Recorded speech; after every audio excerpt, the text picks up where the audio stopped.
Non, mais je crois qu'en gros, ça s'est bien passé. Le public était nombreux dans les salles. Il y avait, voilà, il y avait du monde. Et puis, voilà, ce qui me plaît dans ce festival, comme dans beaucoup de festivals d'ailleurs, c'est quoi? C'est qu'il n'y a pas que des projections de films. Il y a aussi des tournages de films, il y a aussi des colloques, il y a aussi des conférences de presse. Voilà, c'est riche d'expériences, d'échanges. Et voilà, c'est des festivals qui sont, enfin, pour celui des Grands Noirs, c'est un festival qui est de par ses activités optimistes sur l'avenir du cinéma africain. Si je posais la question, faut-il industrialiser le cinéma africain? Mais je pense que il faut industrialiser le cinéma africain sans toutefois rentrer dans un business de l'audiovisuel. Ça veut dire quoi? Ça veut dire en réalité que aujourd'hui il faut que le cinéma résiste, sinon il craque. Faire un film avec 300 millions aujourd'hui, la vérité c'est que c'est excessivement dur. Et avec la crise et tout ce qu'on connaît aujourd'hui, c'est chaud. Or, l'Afrique, est-ce qu'elle doit regarder ça? Il faut bien qu'elle avance. Donc, moi, je suis aussi contre maintenant les films mal faits, sans émotion, qui ne touchent pas, sans univers, avec un mauvais scénario, enfin, de mauvaise qualité, juste parce qu'effectivement, on n'a pas les moyens pour faire des films.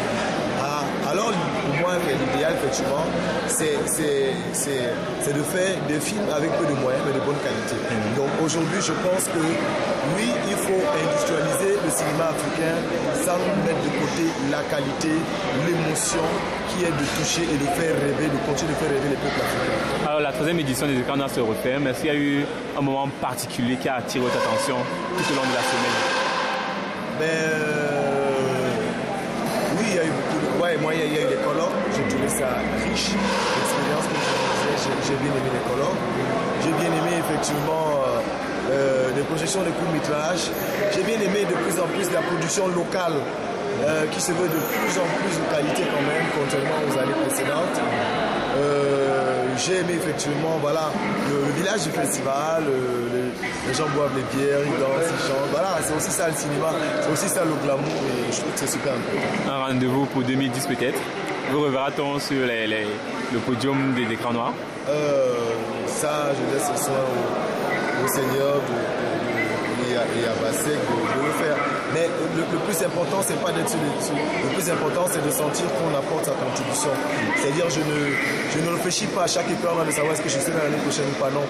D'ailleurs, que ce que je fais, je le fais avec tout le plaisir du monde. Je ne suis pas taxé présentateur, je sais pas moi de quoi.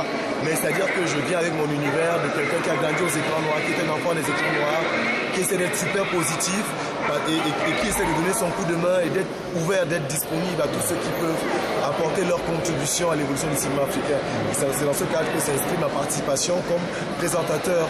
Il y a des gens qui peuvent le faire mieux que moi, voilà. Mais après, dans tous les festivals, c'est les acteurs qui le font parce qu'il y a aussi ce petit côté glamour qui intervient. Et voilà, et je dis merci spécialement à Bassek parce que voilà, je ne suis pas parfait, je ne suis pas excellent, mais c'est signe que voilà, c'est la confiance aux jeunes cinéastes qui arrivent.